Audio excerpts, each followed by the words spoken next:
let's continue with chapter 16. And I will finish chapter 16 today and also start chapter 17. And that's that's actually will also be included in the next exam, not the one coming on Wednesday. So here's what you can think about. You got an exam basically every 2 weeks for the remainder of the semester. And so we will get through the material easily today. Actually, I think if not, we'll finish the last little bits of it on Monday. And then we'll move into more of chapter 17, which will be covered on the fourth exam. So let's pick up where we left off last time. And that is, we had determined this problem. Okay, we finished class last time, which was almost 2 weeks ago. And we figured this problem out. And basically what we figured was that this is a weak base. And the reason we know it's a weak base, excuse me, is because we can find a KB for it. Okay, if we go back and we look at our KB table, we can see that there is a KB value for ammonia, and that's what we used to determine the pH of this solution. Now, again, what you want to be thinking about in preparation for the third exam, for the exam on this material, is you're not going to have this information necessarily. The only information you're going to have is the question itself. And so one of the skills that you really want to work on over the next week, actually probably over the next, or the 5 days after the next exam, is if I look at a question like this, how can I help myself, or how can I learn to identify what type of solution it is? Now, one of the things that I created to that end is a quiz. It's a short quiz. You have 2 minutes to do it once you start it. You have one shot at it. But basically what it does is it goes through and asks you these questions, and you don't have to answer the questions. All you have to do is say, okay, what kind of solution is it? Is it a strong acid, strong base, weak acid, weak base, or buffer? Okay, those are the things that we're going to explore.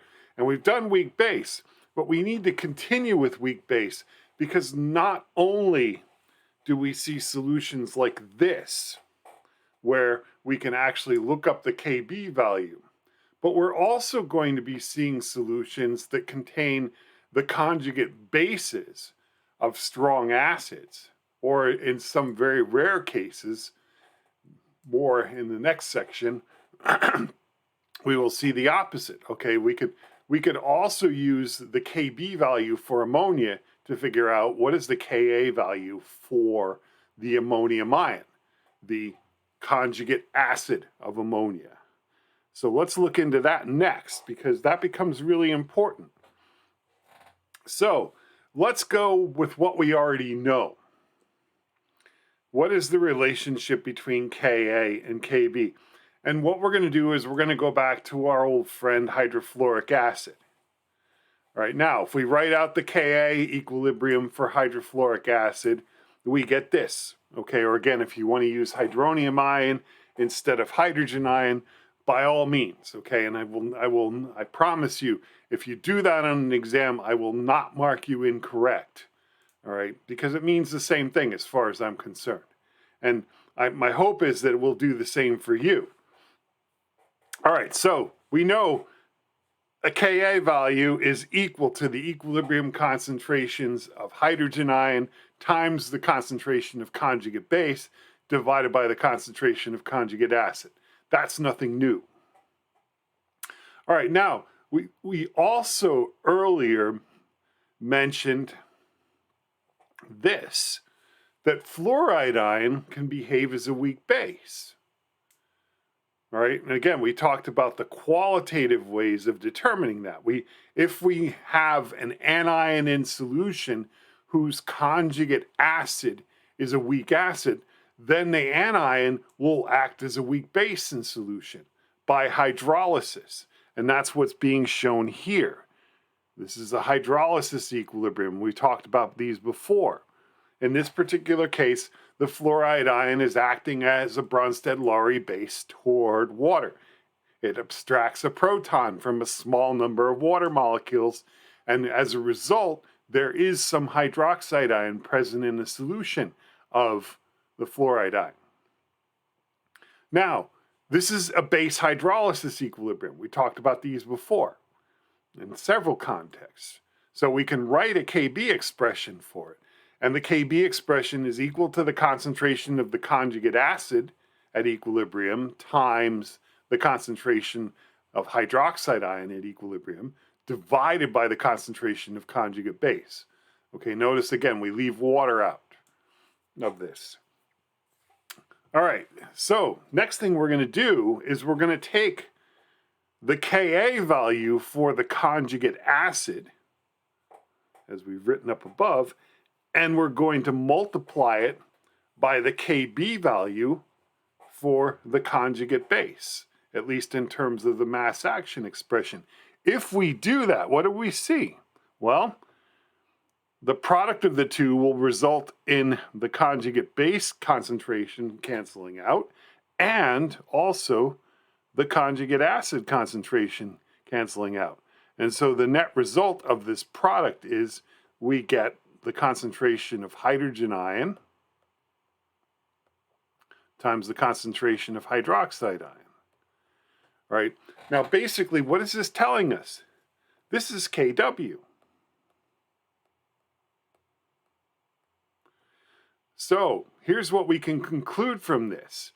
If we have a conjugate acid-base pair, we can determine the Ka or the Kb if we know the other one for that pair, right? Because the product of the two is always Kw. In other words, for HF and fluoride ion, the product of the Ka for HF and the Kb for the conjugate base fluoride ion is 1.0 times 10 to the negative 14th, assuming temperature is 20 degrees Celsius, or 25 degrees Celsius, excuse me. All right, so let's figure this out. If we go back and we look up the Ka value for HF,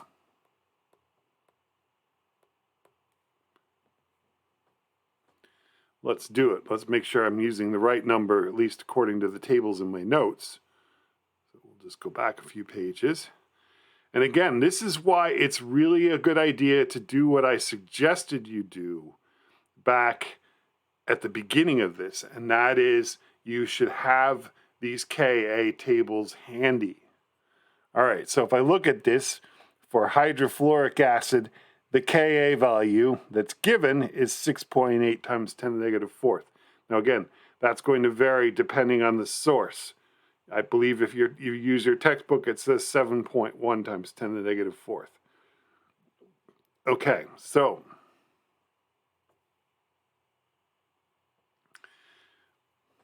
the Ka for HF is 6.8 times 10 to the negative fourth. And again, you should have these tables and you should have them handy because we're going to be referring back to them. And the other thing you want to think about is when you do homework, it's a good idea to do that as well. Although I would imagine with Alex that that information would be available to you as part of the problem as well. You can click on it and get what you need from that if it's not actually given as part of the problem. All right, so if this is true, what we can say then is this. For the fluoride ion, say for example, we just have a solution of fluoride ion, the Kb value is going to be equal to the quotient of 1.0 times 10 to the negative 14th Kw divided by this Ka value.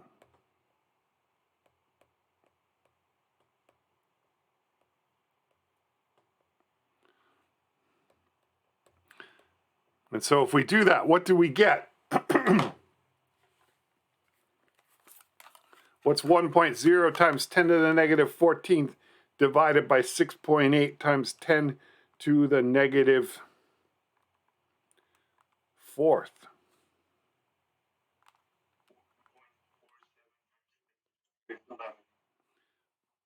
Okay, so what was the first number? You said something 0.47, 5.47? So, okay, 1.47. So let's round that to 2 sig figs. So that's going to be 1.5 times 10 to the negative 11th. So it's not very big, right? But it's significant enough, as we will see, that it's going to have an influence on solution pH.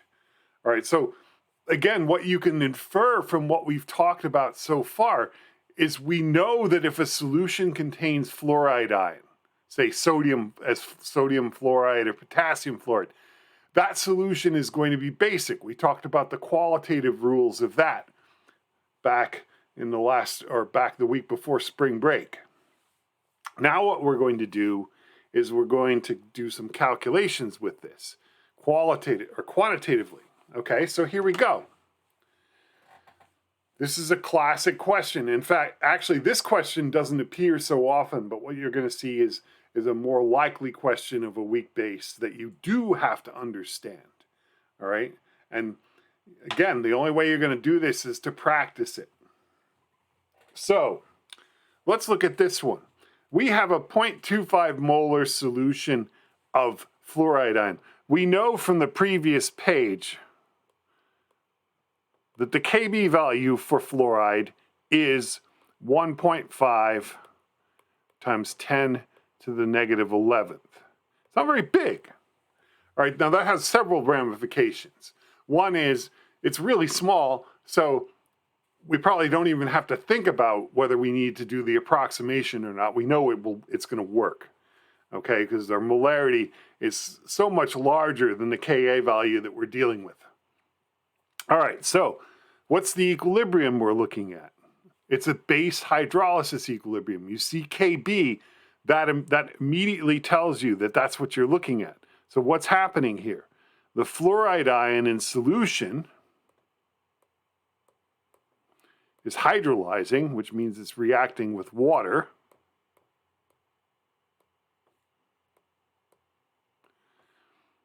And the result is the conjugate acid of the fluoride ion and hydroxide ion.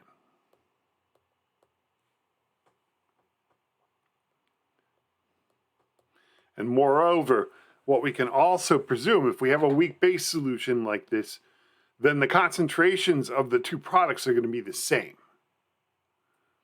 All right. Now, another thing we can think about is, given the equilibrium, what does this Kb represent? Just as we said on the previous slide, it's equal to the concentration of conjugate acid at equilibrium times the concentration of hydroxide ion divided by the concentration of the conjugate base. All right. Another thing I want you to notice, and it's going to become even more important as we get into the next section of material, is notice how I'm writing everything as net ionics here. All right, that's something, if you haven't honed that skill of writing net ionic equations, you definitely want to do that. Okay, now, once we've done all this, everything else is pretty much the same as we have done before. All right, we're going to say, all right, initially, what do we start out with? We start out with a 0.25 molar solution of fluoride ion. Ignoring the water, we're going to say, okay, there's no HF present. And for the sake of our calculations, we're also going to say there's no hydroxide ion present. And so, of course, what that means then is a small amount of the fluoride ion must hydrolyze. Now, another thing you want to think about, and this is something we talked about last class as well, but it's the most common mistake that people make here. They set this up in the same way they set up acid dissociation equilibrium. That's fine, okay? It works out the same pretty much. The difference is that when you solve for this, when you solve for your variable, you are getting the hydroxide ion concentration. That's the most common mistake that I see people making here. They solve this, they think, okay, I've got the hydrogen ion concentration, I can calculate the pH directly from it. You do that, you're not going to be correct because you're not thinking this through. All right.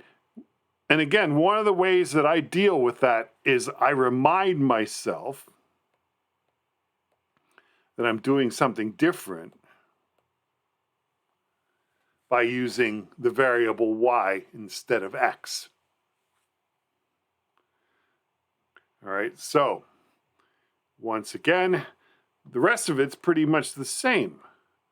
All right, at equilibrium, the concentration of the fluoride ion is going to be 0.25 minus y molar. The concentrations of HF and OH minus are both going to be y molar.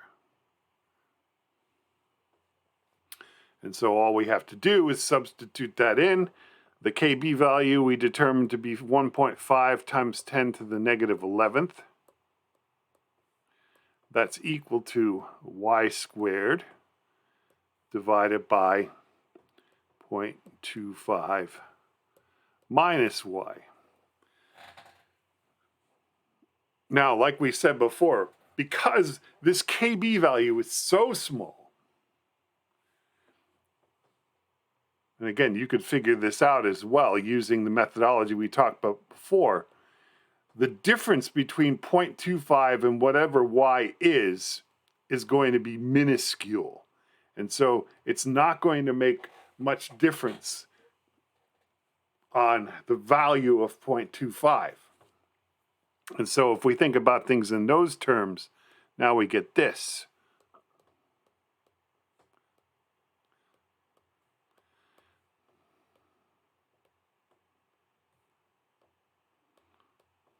So all we have to do to solve for y, just like we did with weak acid dissociations, where we made the approximation, is you multiply both sides by the initial concentration and then take the square root of both sides. And so in this case, y would be equal to the square root of 1.5 times 10 to the negative 11th times 0.25.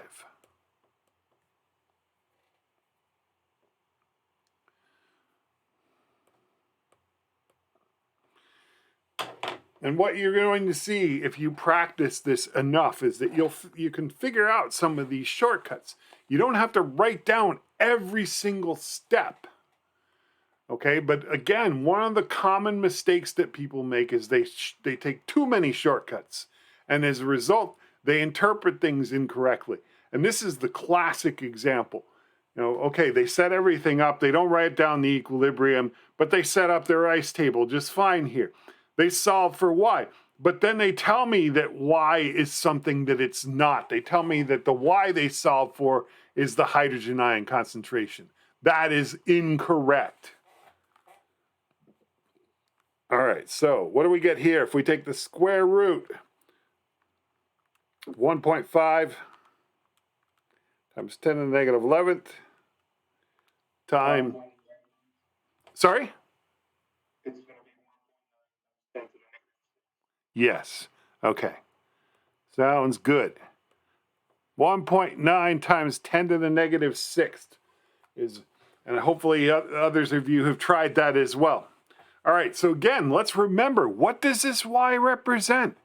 This represents not the hydrogen ion concentration because this is a base solution. Right? That's why we categorized it as such at the beginning. This is a weak base solution. That means we would anticipate the pH as being above 7. All right, so when we solve for y, that gives us the hydroxide ion concentration, which is 1.9 times 10 to the negative 6th molar. All right, from that directly, what we can do is we can determine the pOH of this solution.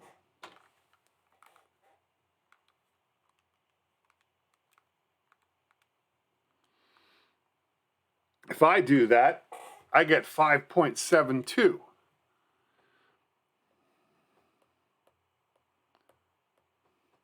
And so what I would do to get the pH, as we have done before with these, is we subtract that value from 14.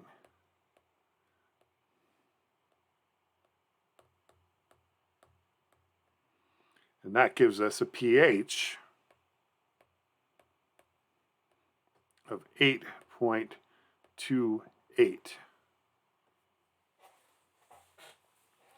Now again, this is why it's good to categorize these things, because, all right, I said this solution is weakly basic.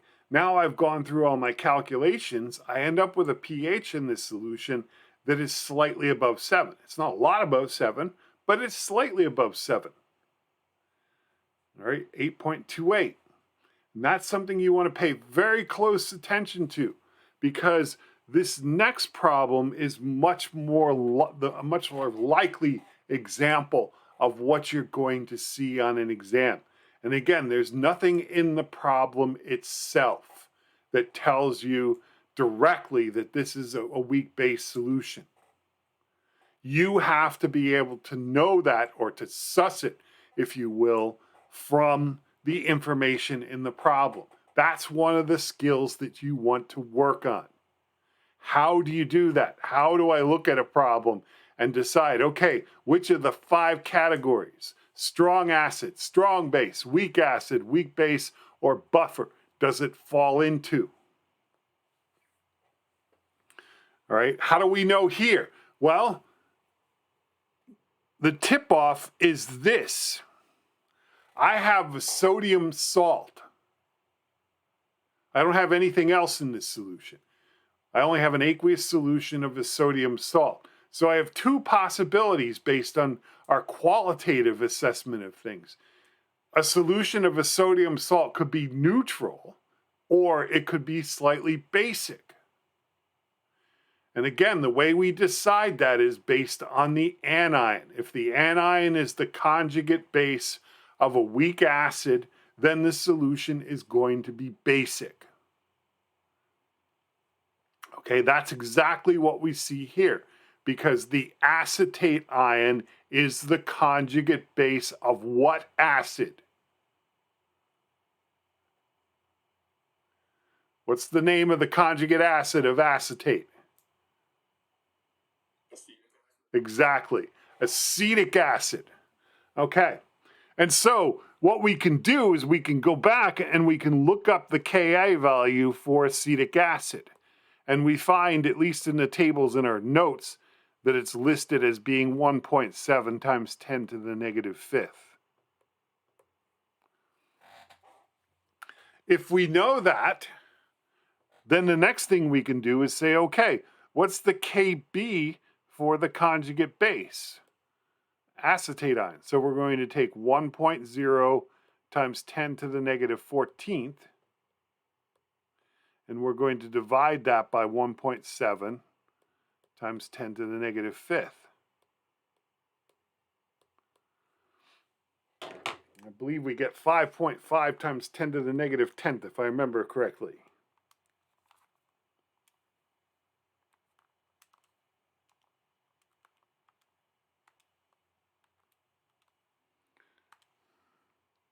Sorry, 5.9 times 10 to the negative 10th.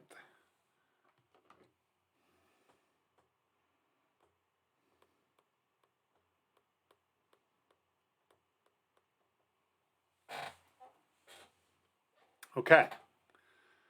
So now here's another thing you can think about.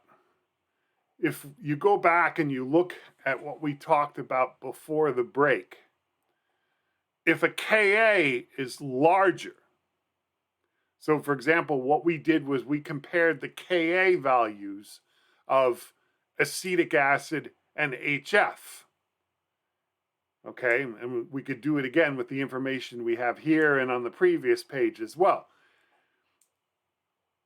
Acetic acid has a smaller Ka value, and what we concluded as a result of that is that acetic acid is a weaker acid than HF. All right, now conversely, and this goes back to some qualitative stuff that we talked about earlier, if I compare Kb values, the Kb value for acetate we just calculated to be 5.9 times 10 to the negative 10th. If we go back here, the Kb value for HF is 1.5 times 10 to the negative 11th. And so what we conclude there is that in terms of base strength, acetate is a little bit stronger than fluoride ion because it's got a larger Kb value. It's not a whole lot larger, but it is larger. Okay, now, what's the equilibrium we're looking at? It involves the acetate ion. I'm going to abbreviate it, and I'm not going to use state symbols. Acetate ion plus water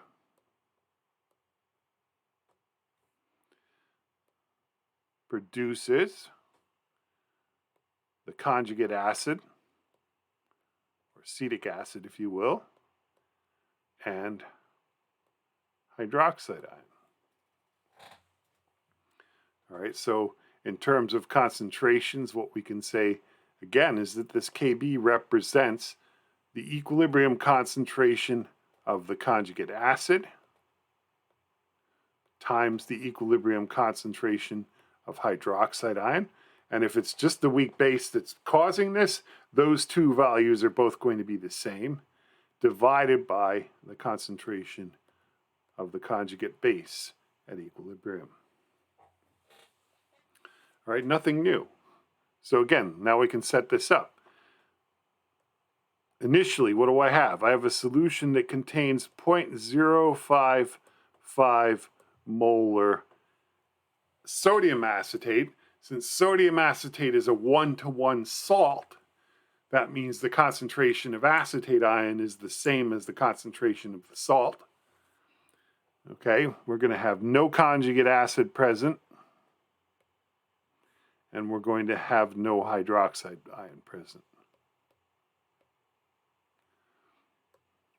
So that means, of course, what has to happen for this solution is we need to see a reduction in the concentration of conjugate acid and an increase in the concentrations of both reduction in concentration of conjugate base, increase in concentrations of both conjugate acid and hydroxide ion. Nothing new there. So at equilibrium,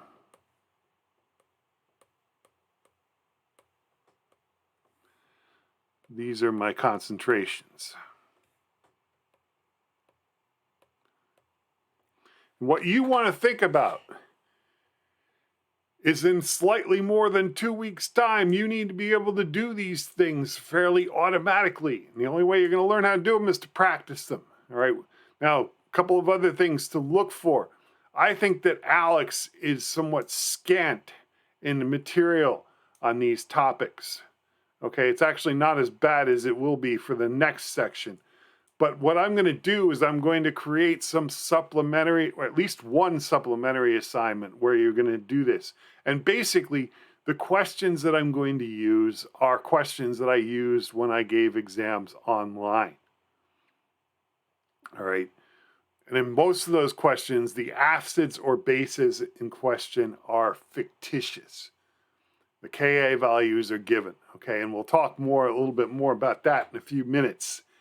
You have to figure out what they are in some cases, and you have to go through and do these calculations. But you definitely want to practice this, okay? There also will be worksheets, as I have done for previous chapters. Those will go live after Wednesday.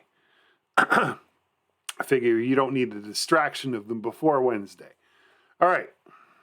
So what are we going to do? Well, our Kb value, let me make sure I've got that remembered, is 5.9 times 10 to the negative 10th.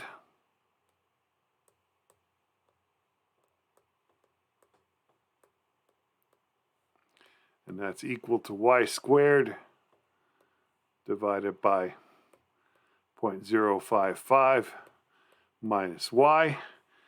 Now again, we can go through and we can think about this, but the bottom line is that if we take y from 0.055 and we round back to the correct number of decimal places, it's not going to change that value. Okay, just because, and again, we can confirm that by the answer we get.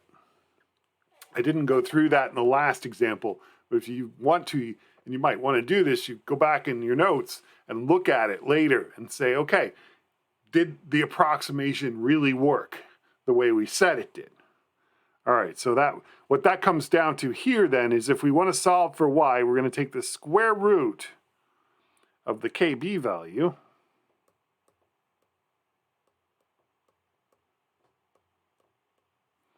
times the initial concentration of the conjugate acid.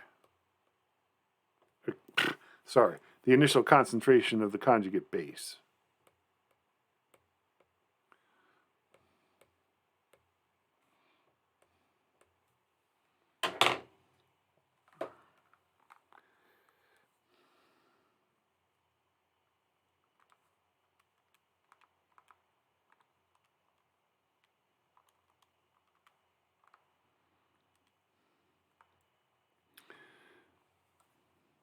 What do you get for y if you do this?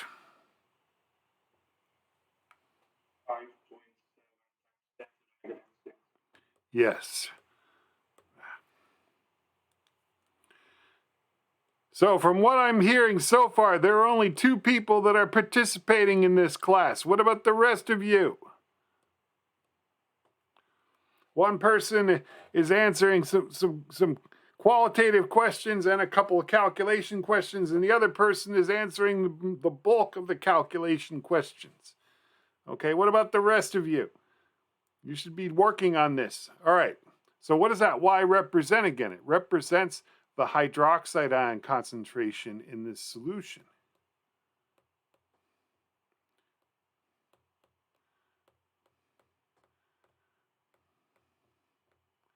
Moreover, if we subtract 5.7 times 10 to the negative 6th from 0.055 and then round back to 3 decimal places, we get 0.055. Okay, so like I said before, the approximation is a valid one to make. It saves an awful lot of effort. You could solve this with a quadratic. You'll get exactly the same answer. All right, so if this is the concentration of hydroxide ion, what's the pOH? I get 5.24, which means the pH is going to be 14 minus 5.24, which is 8.76.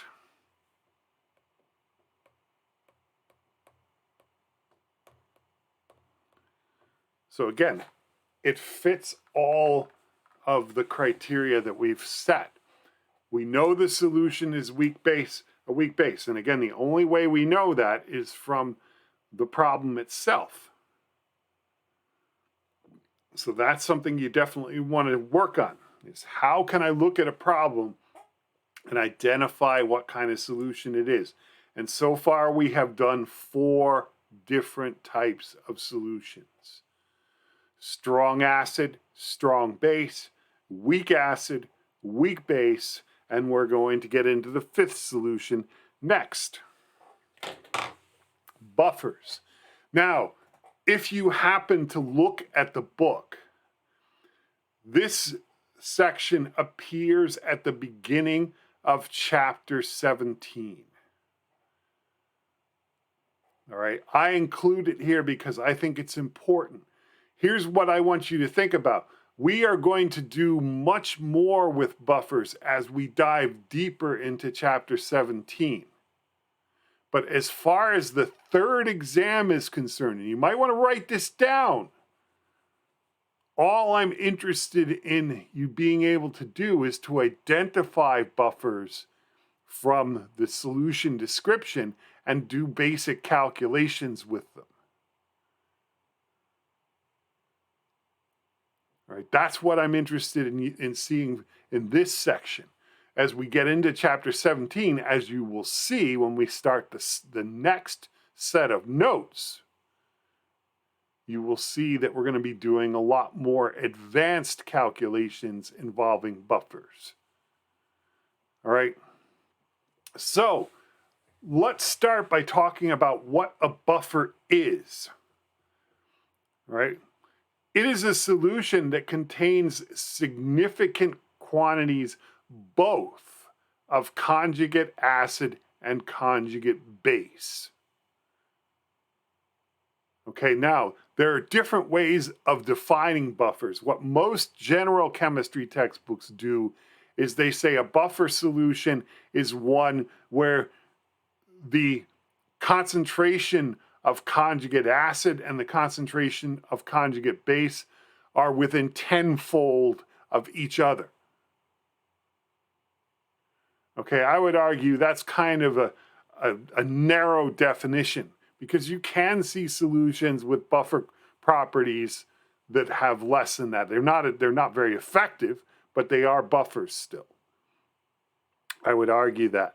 Okay, so that's how you identify a buffer. Now, the thing that you have to understand is that there are different ways that buffers can be made. And that's something we're going to dive into as we get further into chapter 17. Again, what my primary interest right now is, and for the third exam, is that you understand what a buffer is and how you can calculate the pH of a buffer. We'll get into a lot more nitty-gritty about how you make buffers and everything like that in the next section. Okay, so again, this is your fifth category. And what you can think about is that if you're asked to determine the pH of any solution, it's going to fit one of the 5 categories that we've just mentioned. Strong acid, strong base, weak acid, weak base, or buffer. Okay, and how you go about calculating the pH depends on what kind of solution it is. And we've gone through that already, and we're going to go through a lot more of it before we're done with this. All right. Now, another thing I want to bring up at this point, and again, we're going to prove this quantitatively before we're done with buffers, is the idea of what is a buffer? What does a buffer do? A buffer can control pH. Without buffers, we would not be able to live, at least the way we do right now, because most of the metabolic things that happen in our body, whether it be respiration, digestion, things like that, the pH has to be very tight, or the range of pH has to be very tight. Those of you who've had some biology, you may already realize this, that the complex structure of proteins, particularly the tertiary and the quaternary structures of proteins, depends very heavily on pH, because hydrogen bonding is such a big player. And if you change the pH, you can change the nature of hydrogen bonding in these big molecules, which changes the structure. So in other words, you have, for example, you have enzymes in your mouth that start the digestion process as soon as you start chewing on food. All right, you have amylase enzymes and there are some protease enzymes in your mouth. As soon as those enzymes go into your stomach, they're ineffective because the pH of your stomach is very different. There are other enzymes in your stomach that are very effective. They become ineffective when they pass into the small intestine. All right, if you change the pH of these different parts of your body, you're not going to be able to digest food. You're not going to be able to metabolize things. Same with your bloodstream. Okay? And your bloodstream is a prime example of something that's buffered. Okay? The pH of your mouth is pretty much naturally controlled by what lives in there. And believe me, there are a lot of things that live in there. And the pH in your stomach is controlled by the secretion of hydrochloric acid. But the pH of your blood is not controlled that way. It's controlled by a buffer. And if your blood pH changes drastically, you're not going to live. Okay, so that's how important buffers are. And again, we'll get into the quantitative side of this later. So how do you identify a buffer? It has to contain appreciable concentrations of a conjugate acid and conjugate base pair that is weak.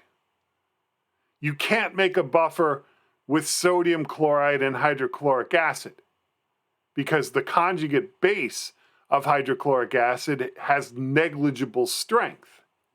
On the other hand, we can easily make a buffer by mixing solutions of a weak acid like HF and its sodium salt. And that's exactly what we have here. All right, we have a solution that contains 0.11 molar HF and 0.090 molar sodium fluoride, okay? And again, what we're interested in here is the fact that the sodium fluoride, as we talked about before, dissociates into sodium ions, which have no effect on solution pH, but fluoride ions, which act as a weak base in solution. Okay, so we're going to take a longhand approach at this, and then we're going to shorthand it.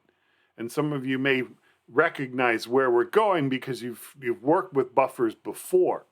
Okay, usually what happens in this class is that you learn about buffers if you've taken some biology, and you learn some of the basic calculations associated with those. We're going to get into those. All right, so let's look at this. The way I'm going to look at this initially is I'm going to look at it as a weak acid solution. Okay? In other words, in order to figure out the pH of this buffer, I do need a Ka value. All right, we've already looked this up once this morning or this afternoon. The Ka for HF is 6.8 times 10 to the negative fourth. Okay, so with that, we can solve for the pH of this buffer, just like we do for the pH of a weak acid solution. There are some differences though, okay? The equilibrium is not different. We're still looking, if we write a Ka value, then what we're really looking at is this equilibrium, the dissociation of HF. And again, I'm leaving off state symbols. Everything is aqueous.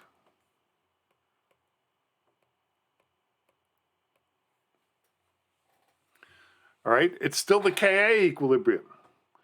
The Ka value is equal to the equilibrium concentration of hydrogen ion times the equilibrium concentration of the conjugate base divided by the equilibrium concentration of the conjugate acid.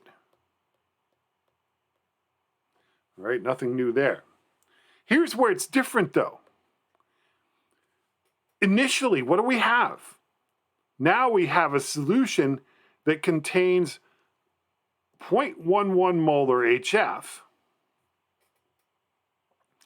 and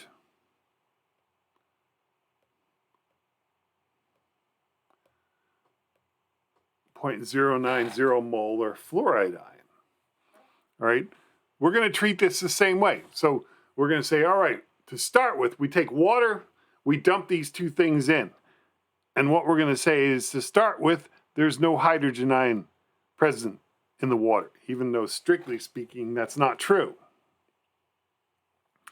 All right, so if that's true, given these initial conditions, which way must things shift in order for equilibrium to be reached?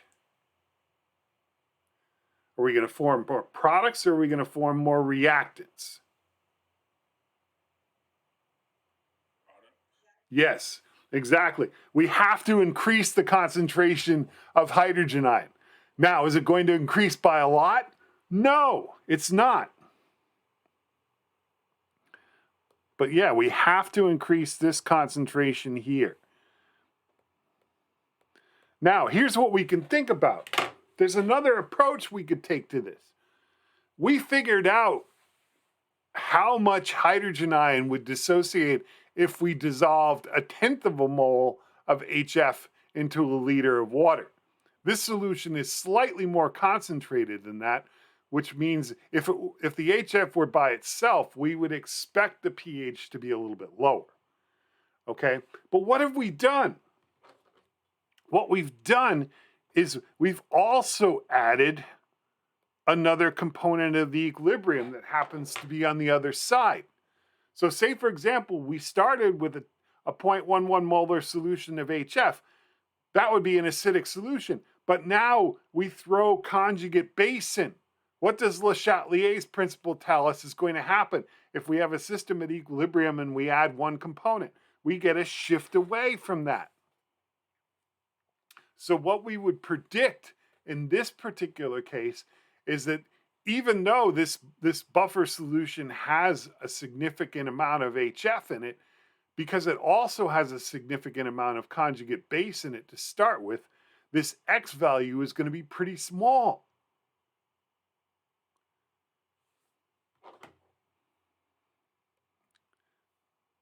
That helps us in the long run. Okay, so what do we have? Now, at equilibrium, the concentration of HF is 0.11 minus X molar. The concentration of hydrogen ion is X molar, and the concentration of fluoride ion is 0.090 plus X molar. And so what we can do is we can substitute this into the Ka expression as we have done before. Okay, I'm not doing anything new. And again, here, because I'm using the Ka equilibrium, I'm solving for the concentration of hydrogen ion. That's why I'm using X. So Ka is 6.8 times 10 to the negative fourth. And that's equal to X. You see how this is different though. X times 0.090 plus X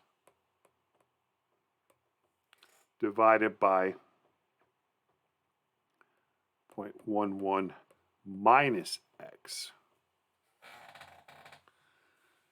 So we can go through, we can do a quadratic, and we can solve for the quadratic here, if we wish. But here's the thing we want to think about. We did an example before where with a larger value of X, subtracting that X from 1 or 0.1, we could approximate. So if that's true, and again, our prediction is true that X is going to be even smaller in this particular case, then we can say this: 0.11 minus X is going to round back to 0.11. Okay, now, unfortunately, that alone is not going to get us out of doing a quadratic.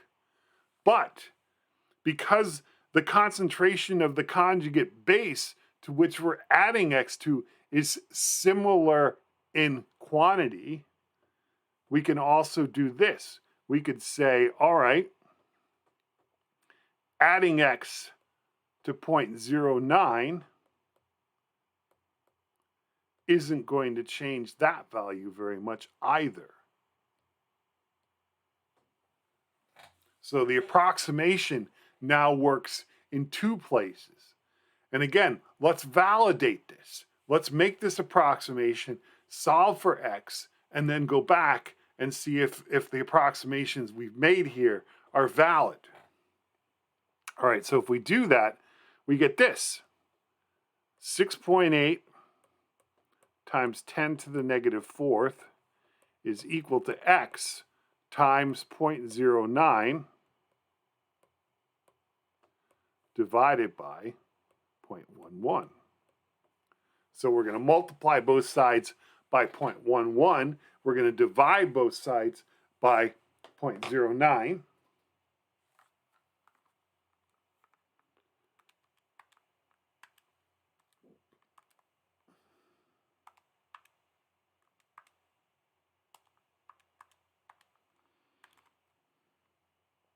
And if I do that,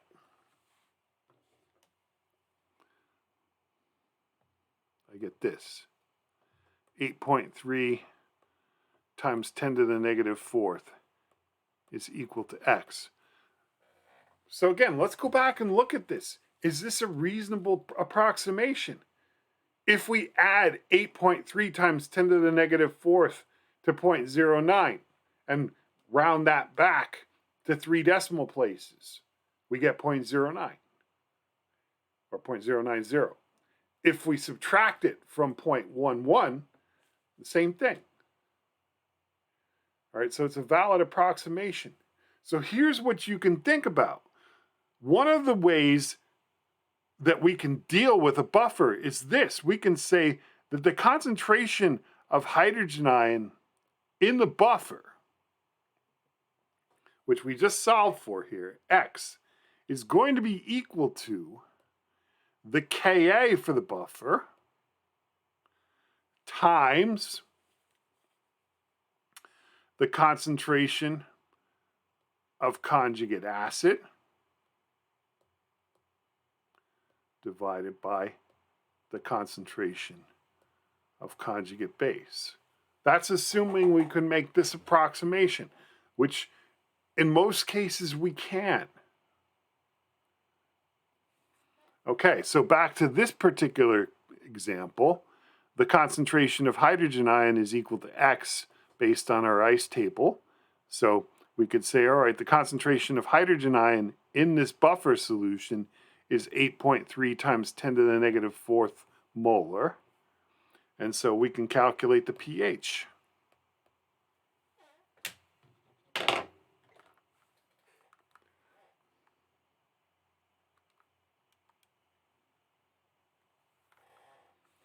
What do we get?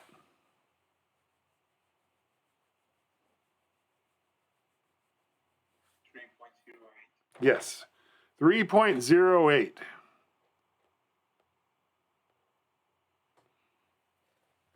All right. So again, if you compare this to the very first example we did with hydrofluoric acid, this buffer is going to have a higher pH than a solution of the weak acid alone. And that makes sense based on everything we've learned. All right. All right, let's look at another example.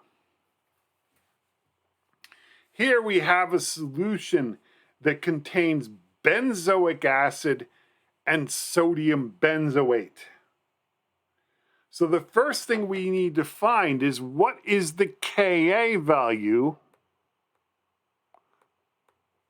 for benzoic acid?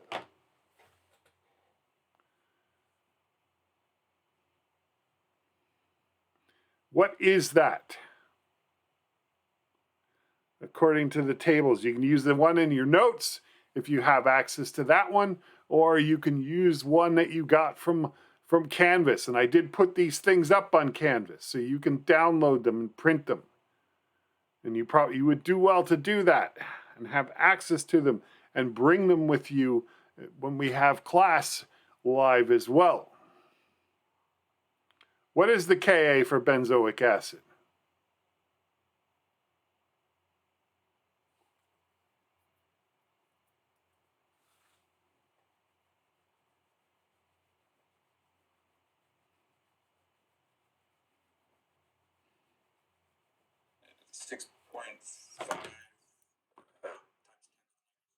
Yeah. Okay. Some books report 6.3 times 10 to the negative fifth. We'll use this one. Okay. 6.5 times 10 to the negative fifth. Okay. So what we conclude from this is that benzoic acid is a somewhat stronger acid than acetic acid, but a weaker acid than HF. All right. So let's approach this in the same way. All right. Now, the chemical formula of benzoic acid, according to your textbook, is HC7H5O2. I'm going to write that as HBZ for the short. You could write HB if you want to. It really doesn't matter. Okay. The equilibrium you're looking at is the same regardless. All right. So here's my equilibrium. Benzoic acid in solution, dissociates into hydrogen ion plus benzoate ion, which is the conjugate base. Okay, and then again, we know this is a buffer because we have both benzoic acid and benzoate ion as the sodium salt. And so we can set this up in exactly the same way we did the previous example. All right. Initially, what do we have? We have a solution that contains 0.25 molar benzoic acid and 0.15 molar benzoate ion. We're going to say, all right, for the sake of argument, there's no hydrogen ion present. And so what that means is in order for this solution to come to equilibrium, a small amount of the acid has to dissociate, and these two quantities will increase by whatever that amount is. And again, it's a really small amount.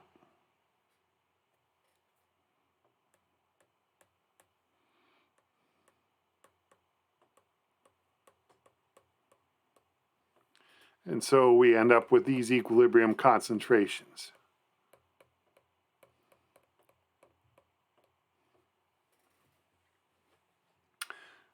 All right, and just like with the last example, we could set this up. We could say, all right, the Ka value, 6.5 times 10 to the negative fifth, is equal to x times 0.15 plus x divided by 0.25 minus x. Or, and again, we can go through and we can make the approximations and everything like that. With buffers, and with buffers alone, what you're going to see is that we always make this approximation, okay? And so another way of thinking about it is you could go back to the previous slide and you could say, all right, the concentration of hydrogen ion in this buffer solution is going to be equal to the Ka value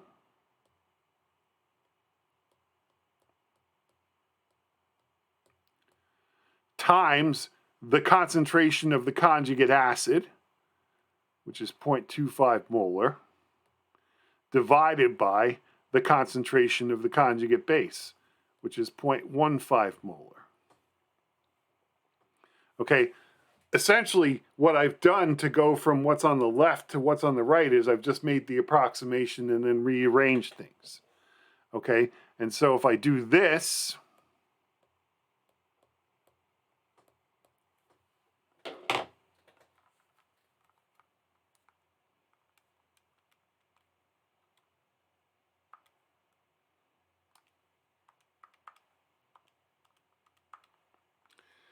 I get a concentration.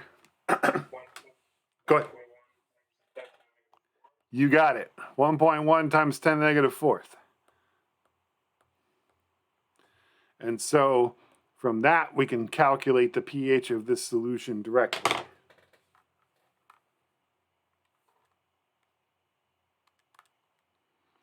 I get 3.97.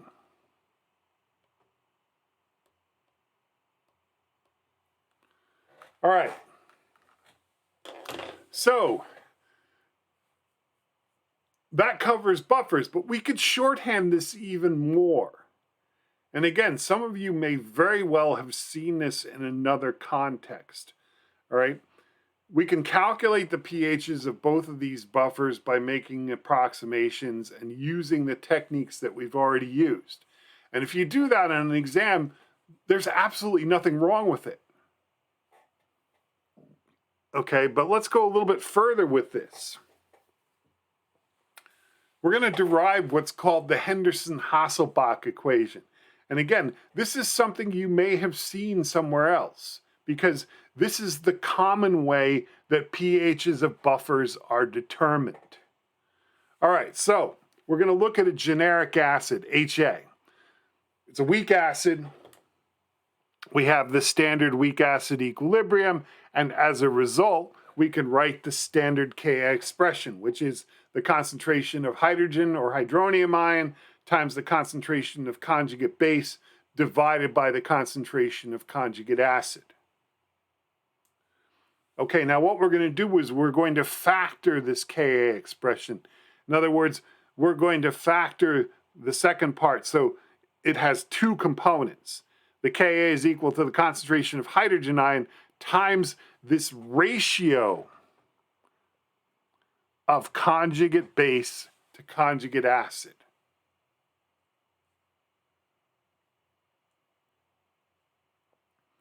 Okay, and basically what I did to solve the last problem is I just took this equation and rearranged it. In other words, I divided both sides by that ratio of conjugate base to conjugate acid. Okay, now, next thing we're going to do is we're going to take the negative log of each component of this. All right? And so this introduces yet another term that you need to be aware of. Okay, we said the negative log of the hydrogen ion concentration is the pH. The negative log of the hydroxide ion concentration is the pOH. The negative log of Kw is 14. All right, so here we're going to define the negative log of the Ka value as pKa. Okay, that's what that implies. So it's another thing you want to remember because it does come up in some of the online questions that you do. I give you fictitious acids with pKa values. Okay, to get the Ka, you just take 10 raised to the negative pKa power. All right, pH is negative log of pH. And of course, if we take the negative log of two terms that we multiply together, we have the sum of those. Okay, so the negative log of hydrogen ion plus the negative log of this ratio of conjugate base to conjugate acid. Okay, and we're going to keep that ratio because that's important. All right, that's how we figure out pHs of buffers. They're tied to that ratio. All right, so now we're going to take that equation and we're going to add log of the ratio of conjugate base to conjugate acid of both sides, and we get this.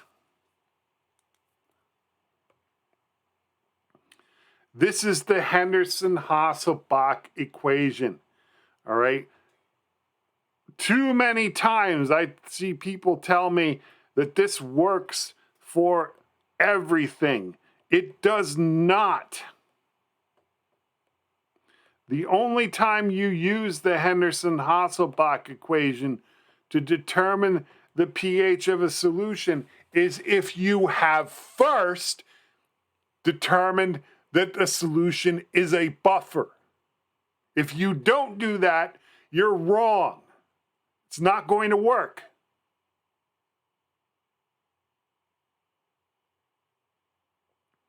So the Henderson-Hasselbalch equation essentially accounts for the approximations that we have made in the previous two examples.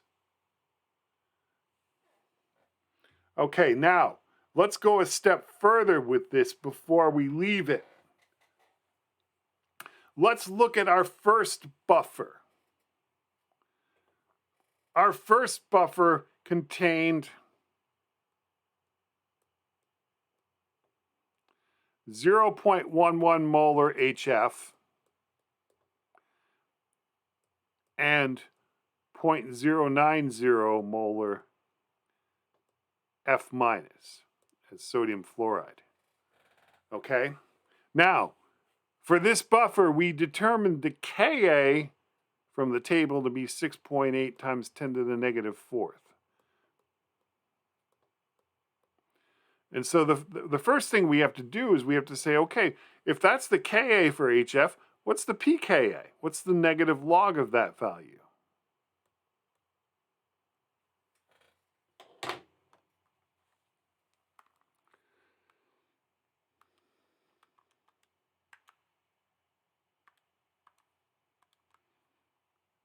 If I do that, I get 3.17 to 2 decimal places. All right, so I've got everything I need. I've got the the pKa, the concentration of the conjugate acid, the concentration of the conjugate base. And so I can plug it into the Henderson-Hasselbalch equation. The pH of my buffer is going to be equal to 3.17 plus the log of this ratio. I have 0.090 molar conjugate base, and I have 0.11 molar conjugate acid. All right, so you've got to be careful to make sure you enter it into your calculator correctly. So I'm going to do 3.17 plus the log. Now, depending on what calculator you have, if you have one of the fancier Casios like I recommended, the parentheses automatically are opened. If you don't, you have to put them in yourself. All right, what I'm going to do then is, so I'm going to put 0.09, and I'm going to divide that by 0.11, and then I'm going to close parentheses. That should do it. And lo and behold, I get exactly the same pH using this method as I got when I spread things out. Because effectively what it's doing is it's taking into account the same approximations that we made before. It's just shorthanding everything. All right? Which is easier? That's for you to decide. Most students I've had in the past, actually probably about 99.9% of them, have used the Henderson-Hasselbalch equation. But again, you have to be careful not to use the Henderson-Hasselbalch equation if you're talking about a solution that's not a buffer. You have to peg a solution as being a buffer first. All right, so let's go to our other example. In this example, we had benzoic acid. We said the Ka for benzoic acid is 6.5 times 10 to the negative fifth. What's the pKa of benzoic acid if that's true? Or using that value, I should say. What's the 4.19? Okay, thank you. 4.19. All right. 6.5 times, what's the log of 6.9 times 10 to the negative fifth? It's not 3.19. It's 4.19. Yeah. Yeah, if you put fourth in there, yeah, you would get 3.19. Okay, negative fourth. Okay. So, and actually that shows you something as well, because if you change that exponent and you don't change these numbers here, the last two decimal places are not going to change. All right, so in this particular case, we had a solution that contained 0.25 molar conjugate acid,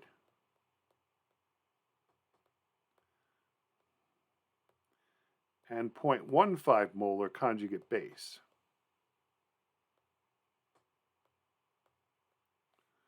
And so we could calculate the pH of this buffer by taking 4.19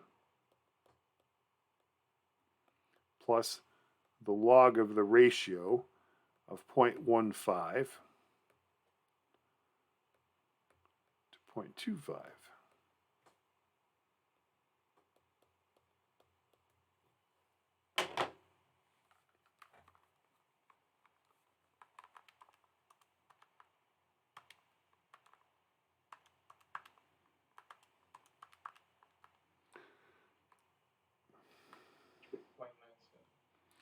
Yep.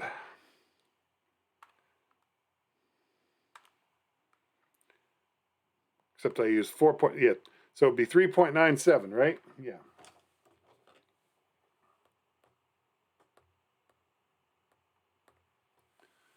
Okay, we got 3.98 before, so it's pretty close. All right, but again, it's an approximation. That's what it is. We want to think about that. But it works.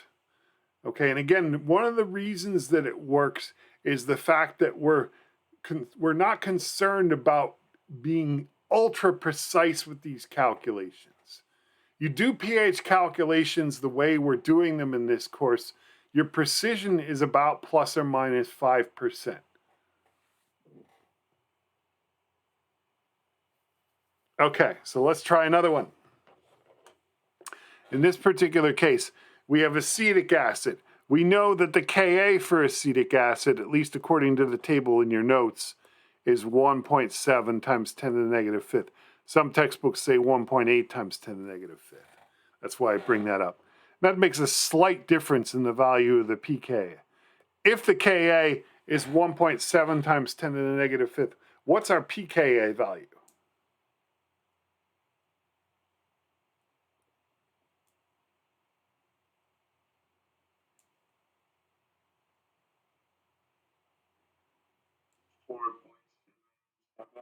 Okay, 4.77. All right.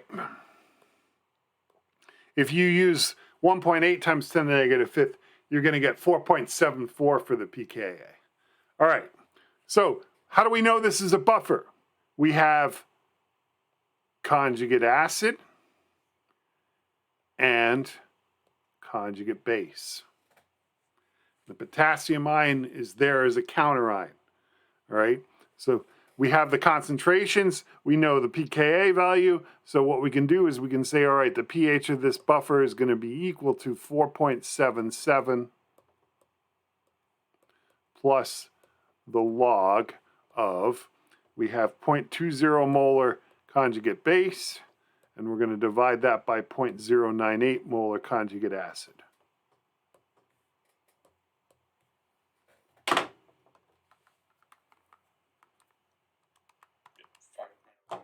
Okay, 5.08. Let me ask you a question. What if I had a situation like this?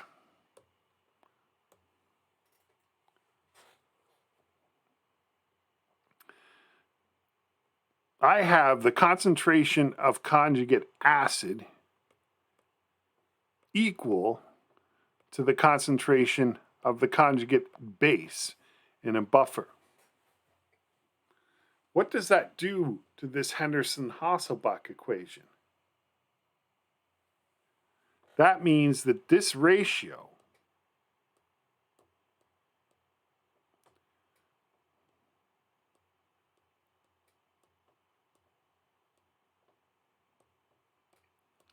is 1.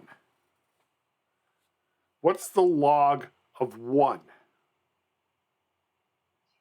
It's 0.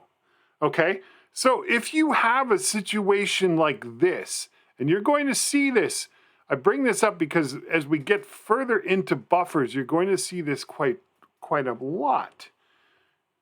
If the concentrations of the conjugate base and conjugate acid in my buffer solution are exactly the same, then my buffer is going to have a pH that's equal to the pKa of the acid. That's an important thing to remember. All right. In a perfect world, this is an ideal buffer because it can absorb stress in either direction to a significant level. And this is something we're going to look at later. Okay, that's why these buffers are important, because they can absorb pH stress and not have a huge change in pH. All right, but if I make a buffer where the concentrations of conjugate acid and conjugate base are the same, then the pH of the buffer is going to be equal to the pKa of the weak acid. That's also very useful. That's how Ka values for these weak acids are determined, or it's one of the ways, I should say. There are others, but that's probably the easiest way. And it's something for you to keep in mind in lab, because eventually you're going to have to do this kind of thing. All right. Now, let's take a couple of other approaches to buffers before we finish with them, at least for this section. Like I said before, we are going to come back and revisit buffers.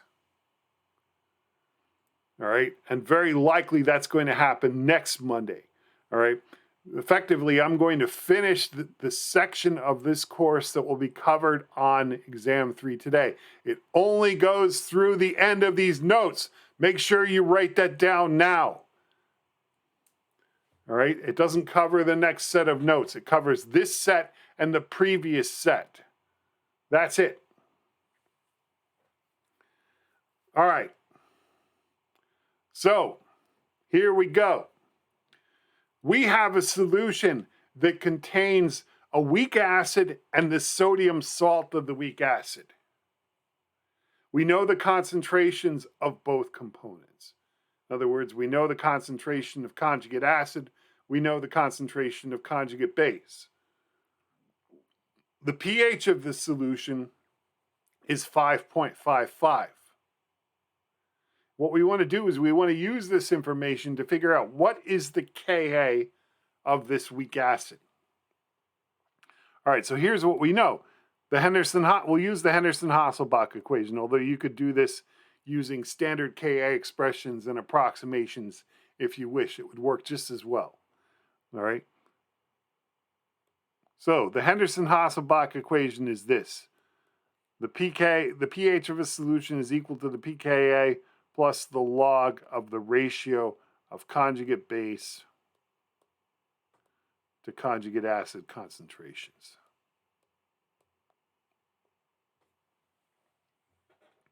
Okay, so what do we know in here? We know three things. We know, number one, what's the concentration of the conjugate base? There it is. Number two, we know what's the concentration of the conjugate acid? There it is. And number three, we know the pH.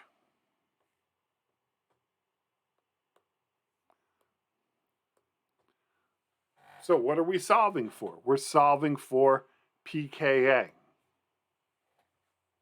So let's rearrange the Henderson-Hasselbalch equation. We could subtract the log of the ratio from both sides, and we get this. The pKa of my weak acid is equal to the pH, the measured pH of the solution, plus the log of that ratio. Excuse me, it's not plus, it's minus. Minus the log of the ratio of conjugate base to conjugate acid.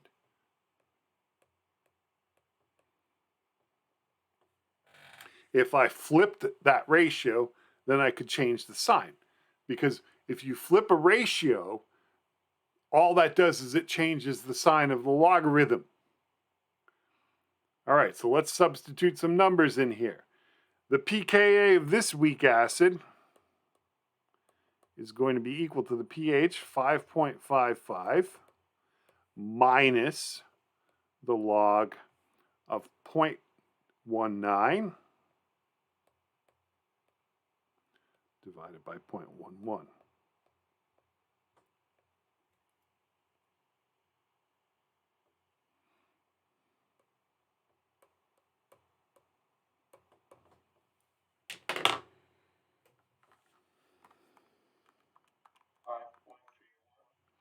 .31, that sounds good. Yeah, I would expect it to be smaller. Okay, the reason I expect it to be smaller is because there's more conjugate base in this solution than there is conjugate acid. And your answer matches that. So I would expect the pKa of this acid to be lower than 5.55. 5.31 sounds very reasonable. How do I get the Ka from this?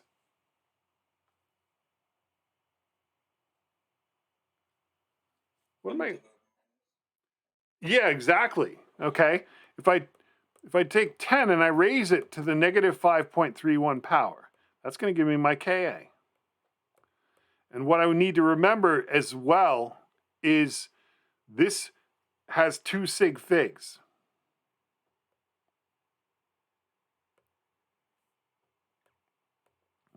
All right, so whatever Ka I get is going to have 2 sig figs.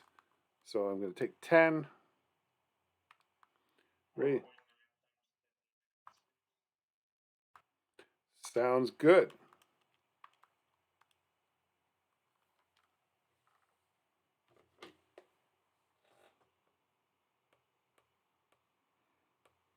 So this is another thing to think about. This is another way of determining a Ka for a weak acid. All you have to do is, if you know the concentrations of the conjugate acid and the conjugate base in the solution, you can get this. All right, all you have to do is know the Henderson-Hasselbalch equation. Okay, we've got one more calculation that's a little bit more complex. All right, but far more practical, I would argue. All right, let's put this into context very briefly, and then we're going to do this. All right, there are quite a few times, especially if you're making up things like cell cultures, where you want the pH of the cell culture to be controlled. And the way you do this is with a buffer. Okay, you make up a buffer, and then you try to grow the cells in that buffer. Because as soon as you start to grow cells, the pH is going to change because the cells produce carbon dioxide, which is acidic in water. All right, so if you want cell cultures to survive, oftentimes what you need to do is you need to buffer things. Now, another thing you have to be mindful about when you make up buffers for cell cultures is that you want the components of your buffers to be non-toxic to your cells. Okay, so this is kind of an extreme example. All right, we're interested in making a buffer with a pH of about 5.00. Okay, what's interesting about many metabolic processes is this is a pretty good pH to aim for. Okay, I'm thinking about yeast, and I'm also thinking about mashing of barley to make beer, and having a pH of around 5 when you first do the mash is really important because the enzymes don't work outside of that narrow pH range. Fortunately, if you mash good quality grains, the solution buffers itself and you don't have to worry about it. But if you use crummy water or you have crummy grains, then you have to be careful. And sometimes you have to add some things to get the pH down to the right range before the enzymes denature and all that fun stuff. All right. So here's what you want to think about. If I really want to make a buffer, one of the things that I want to think about is that the buffer pH should be close to the pKa of the acid that I'm using. Okay, so here's what we could think about. In a perfect world, I would want an acid that has a Ka of 10 raised to the negative 5 power, which at least in this precision would be a weak acid with a Ka value of 1.0 times 10 to the negative 5th. Now, are there weak acids that have Ka values in that range? Yes, there are. All right, at least from our list, the best choice that we could use is acetic acid because acetic acid has a Ka value of 1.7 times 10 to the negative 5th. Okay, there's a problem with that though. And it may be in this case that acetic acid is toxic to whatever we're trying to grow. Or another way of looking at this is that benzoic acid definitely inhibits the growth of yeasts and things like that. And so maybe if you want to have a culture where yeast growth is inhibited, you could use benzoic acid for it. Okay, it also inhibits some bacterial growth as well. So if you're very selective, maybe it would work very well. All right, the problem with benzoic acid is, what did we say its Ka was?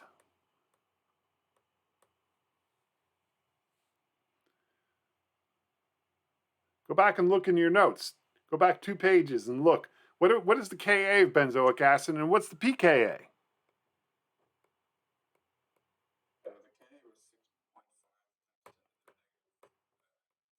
Yes. Yeah, 10 to the negative 5th. And so we said the pKa was what, 4.19, right? Okay. So this poses a little bit of an issue, because what this means is we're going to have a skewed buffer. The buffer is going to have more conjugate acid in it than conjugate base. All right. Or actually the other way around, because the pH of the buffer is higher, it's going to be more conjugate base than conjugate acid. All right, so here's what we're going to do first. What is that ratio of conjugate base to conjugate acid? We have a desired pH and we have a pKa value. So what we're going to do is we're going to figure out what is that ratio. So here's what we can say. Our desired pH is 5.00. That's equal to the pKa value, 4.19, plus the log of the ratio of benzoate ion, the conjugate base, to conjugate acid. And again, you don't have to write this all out. You could just write B over A if you want to at this point. It really doesn't matter. All right. So let's take the difference. 5 minus 4.19, that's 0.81. And that's equal to the log of this ratio. How do I get rid of that log term?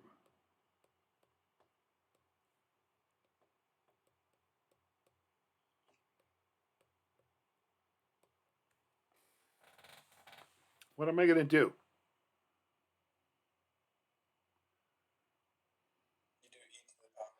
Except it's not E base. What base is it? It's 10, yeah. Okay, so here's a common mistake that people make with this problem. They think, oh, we're talking about pH, so they change the sign on the on the 0.81. Don't do that. Just say, okay, I'm going to raise 10 to the 0.81 power, and that's going to be equal to the ratio of conjugate base to conjugate acid.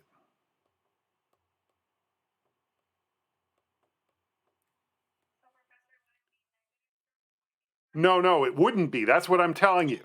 Okay? Yeah, don't make that mistake, because if you do, you're going to flip you're essentially flipping over the ratio. Okay? It's not a negative log in this case. You have to read it literally. So you keep the positive sign. If this number over here happens to be negative, which sometimes it is, don't leave that negative sign out, because what that's telling you is there's more conjugate acid than conjugate base. In our case, our exponent is greater than 1, so we would expect more conjugate base than conjugate acid. All right, and that's consistent with the fact that our desired pH is higher than the pKa for the weak acid. So let's raise 10 to the negative, or 10 to the 0.81 power.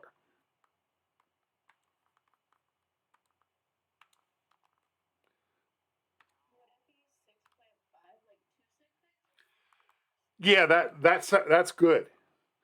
I mean, technically, it's 6.5 times 10 to the 0, right? So, yeah, 2 sig figs is good. So essentially, what this is telling me is that I need 6.5 times as much conjugate base as I have conjugate acid.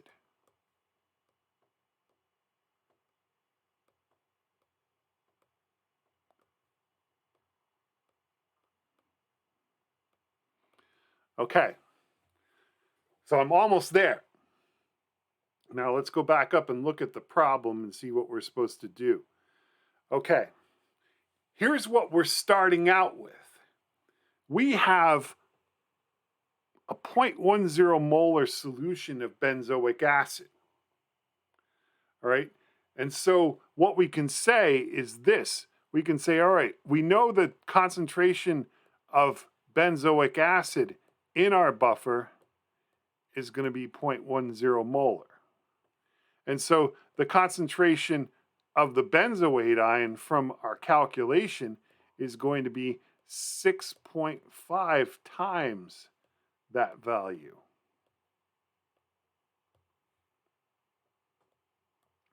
Which means that we have to add enough benzoic acid to make enough sodium benzoate to make a 0.65 molar solution. Okay, now let's go back to the problem. What are we doing? We're making a liter of this buffer. So that means we would need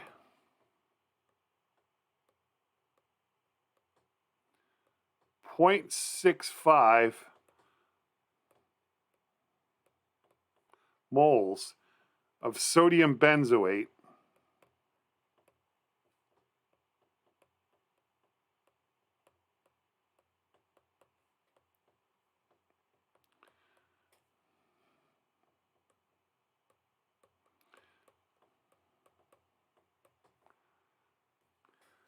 to make 1 liter of the buffer.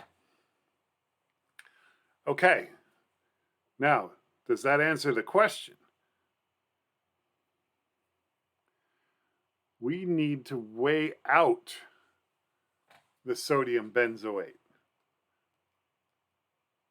So, how do we figure out what is the formula of sodium benzoate? And therefore, what is the molar mass of it? Okay, let's think about that. Here's what we know. From our table of Ka values,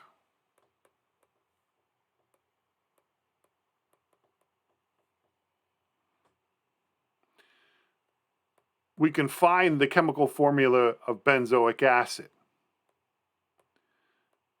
The one that's in your notes says this, HC7H5O2. Okay, there are other ways of writing this. Some textbooks write C6H5COO instead of C7H5O2 for the conjugate base. All right, but here's what we want to think about. If this is the formula of the conjugate acid, to make the sodium salt of the conjugate base, what we're going to do is we're going to replace this acidic hydrogen with sodium. So, the chemical formula of sodium benzoate, therefore, would be this. Why does this thing keep shutting down on me?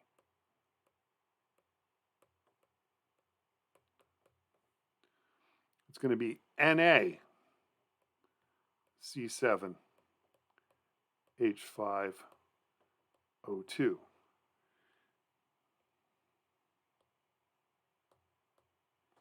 So what's the molar mass?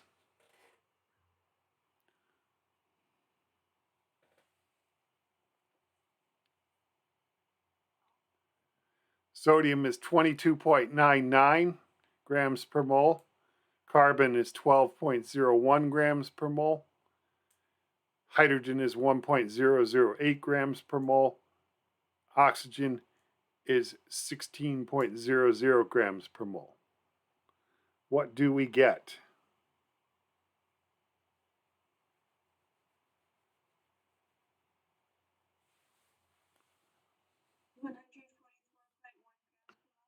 Okay, sounds good. 124.1 grams per mole. Okay, 104. Sorry. Thank you. That sounds even better. Okay, so the molar mass is 144.1 grams per mole. All right, so we're just going to say, all right, what does that tell me? To make this buffer, I need 0.65 moles. And I'm going to multiply that by the molar mass.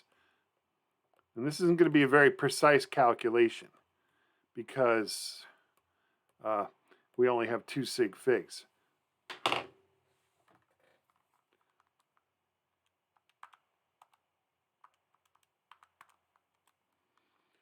I get 93, or actually 94 grams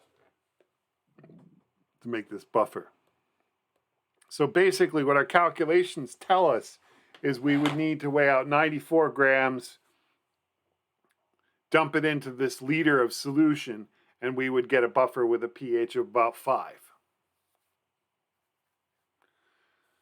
So, as far as buffer calculations are concerned, like I said before, we're going to do more with these, but this is as far as I'm going to go for exam 3. What I want you to be able to do for exam 3 is to identify buffers and do some basic calculations using the Henderson-Hasselbalch equation. When we move into the next set of notes, which we will do next Monday, we're going to be doing much more complex calculations involving buffers. That's for exam 4. Before we finish, though, there is one other thing that I want to show you. I'm probably not going to have time to finish this afternoon, given that we only have about 15 minutes left.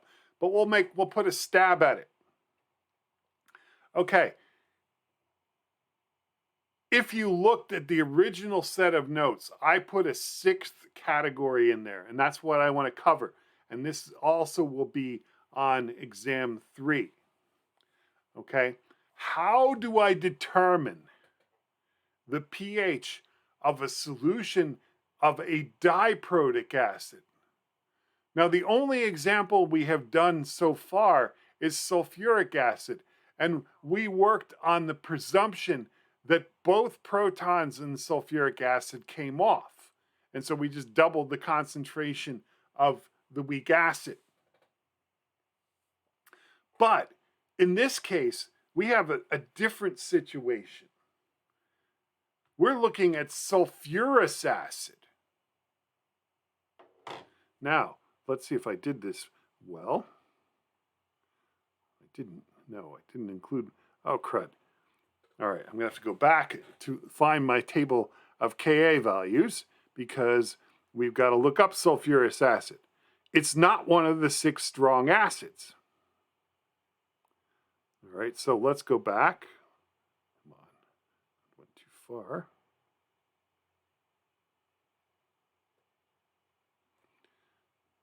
There we go. No, one more.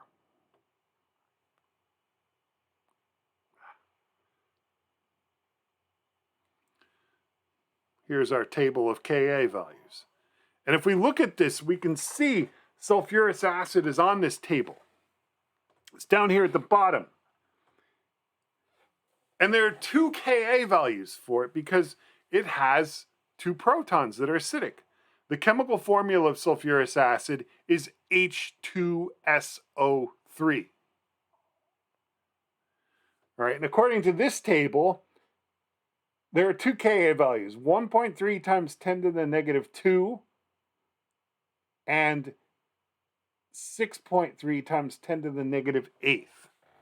All right, so what I'm going to do is I'm going to go back to the end of this, and hopefully I'll remember those 2. All right, so let's think about this. Let me write down these Ka values before I forget them. Ka of 1.3 times 10 to the negative 2 and 6.3 times 10 to the negative 8th. What do these represent? It goes back to this. This is the chemical formula of sulfurous acid. It's a diprotic acid. And so this is what we see. This first Ka value is known as Ka1. And the second Ka value is known as Ka2. Notice a couple of things. Ka1 is quite a bit larger than Ka2. That's the first thing we see. All right, now, here's what you want to be able to do. And it really isn't that much of a stretch. Okay, you want to be able to write out dissociation equilibria for both of these Ka values. So let's do that. All right, let's start out with Ka1. I'm going to write out the equilibrium, and then I'm going to give myself a page because I want to do some work with that equilibrium, and then I'm going to write out the second equilibrium. So, if Ka1, let's Let's change our color. If Ka1 is 1.3 times 10 to the negative 2, what does that represent? It represents this equilibrium. I'm starting out with the fully protonated version of the weak acid, and I'm taking 1 proton away. So the conjugate base involved in this first equilibrium is this one, the hydrogen sulfite ion. If I have sulfurous acid, that's a result of the formation of an acid from the sulfite ion. But the first conjugate base, because it's a diprotic acid, is going to be the hydrogen sulfite ion. Okay, or some places refer to this as the bisulfite ion. And actually, this is a common preservative.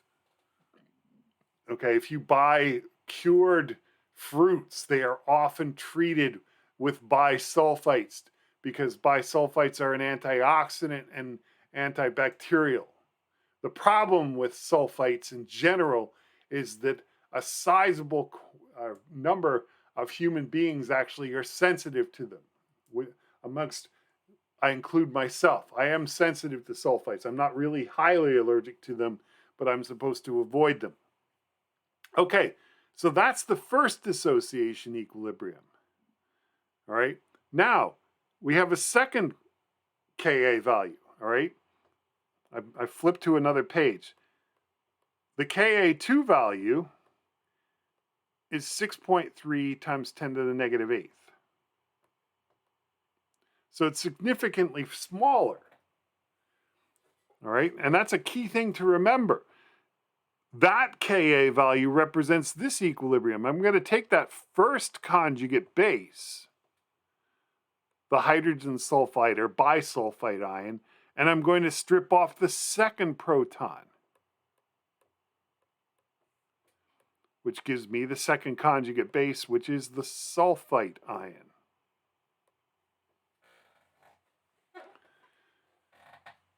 All right, now we've talked about this before in a different context, but let's mention it again here. Why is there such a huge disparity between these two Ka values?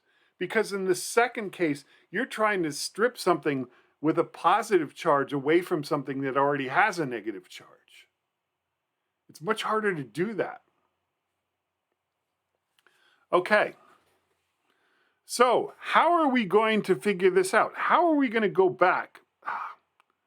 How are we going to go back, if I can do this gracefully, and answer this question? We're going to have to do this piecemeal. All right, and so here's what we're going to do. We're going to start with the first equilibrium, see what that does. And then we're going to see what kind of effect that has on the second equilibrium. All right, so let's begin. And again, I'm not sure I'm going to be able to finish this in the time allotted, but if not, we will pick this up next Monday. So here's what we've got. I have a 0.10 molar solution of sulfurous acid. To start with, I've got no hydrogen ion, and I've got no bisulfite ion in solution. Okay, and so this first equilibrium is clearly going to do something like this. Okay, it's just like a monoprotic acid equilibrium. And essentially that's what you want to think about with these, is essentially one of these equilibria is going to dominate. And we'll prove this eventually when we do all the calculations. But let's just get through this today, because I think that's all we're going to have time for.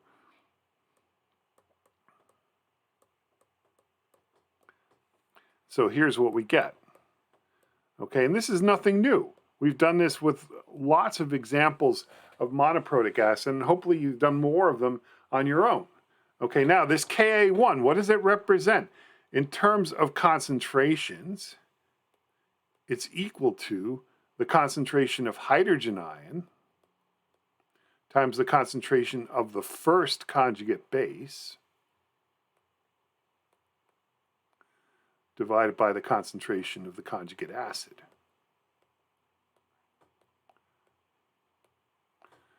And so that has a value of 1.3 times 10 to the negative 2, or 0.013. So I end up with this. 0.013 is equal to x squared divided by 0.1 minus x. Can I approximate here?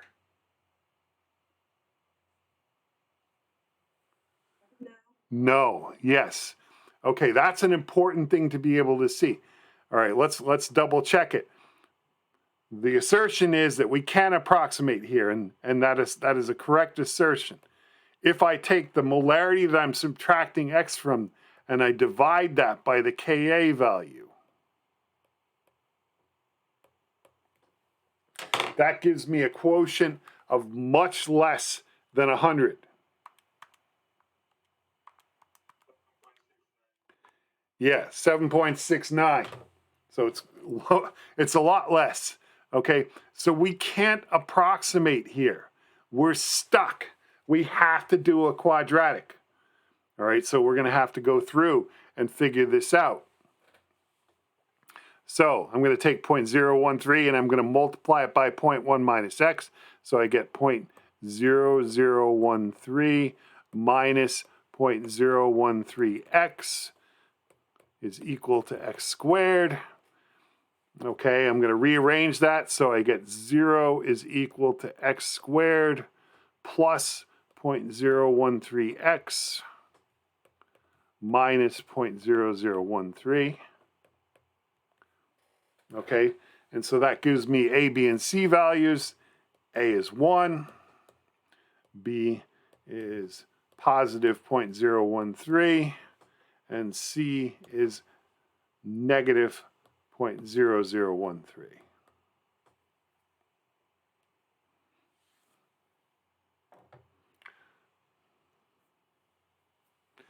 Bring up my fancy little spreadsheet. I won't show it until I've actually got it brought up. Okay, there it is. Whoops, come on. Let's just do that. Hopefully you can see it. Okay, so A is 1, B is 0.013.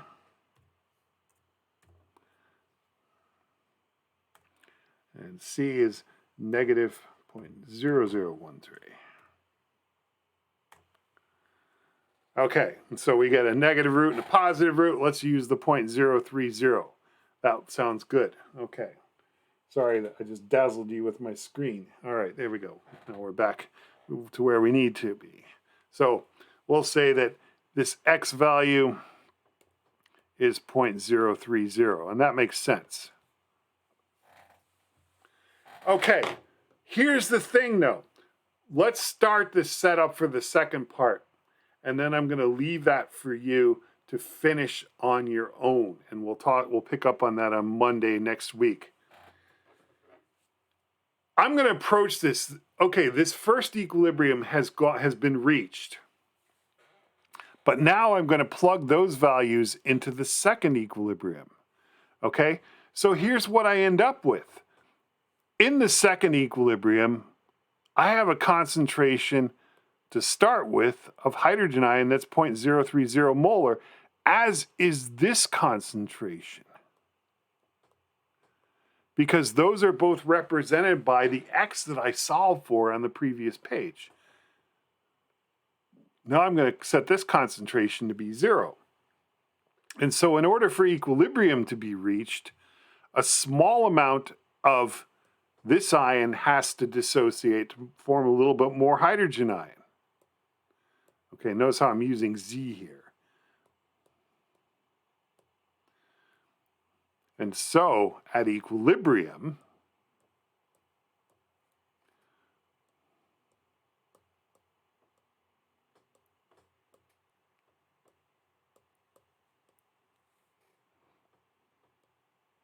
the concentration of hydrogen ion is going to be 0.030 plus Z molar as a result of the second equilibrium.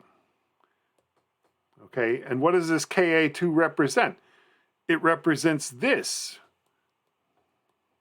the concentration of hydrogen ion, okay, which includes the hydrogen ion from the first equilibrium, times the concentration of the second conjugate base, divided by the concentration of the first conjugate base, which is acting as a weak acid in this equilibrium.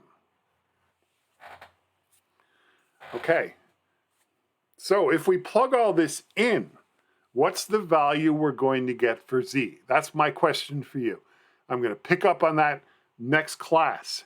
What is the value of Z? And then we'll talk about this some more. All right, so we are done for today. We're out of time. Again, we have an exam on Wednesday, and we'll pick up this next week. We'll finish this out on Monday. You'll have a week and a half to digest it before the fourth exam. Or excuse me, it's the third exam. Sorry, no, fourth. Yeah, third. Sorry, my head's all discombobulated. Yeah, you have your second exam on Wednesday. You have your third exam 2 weeks from Wednesday. All right. See you all on Wednesday.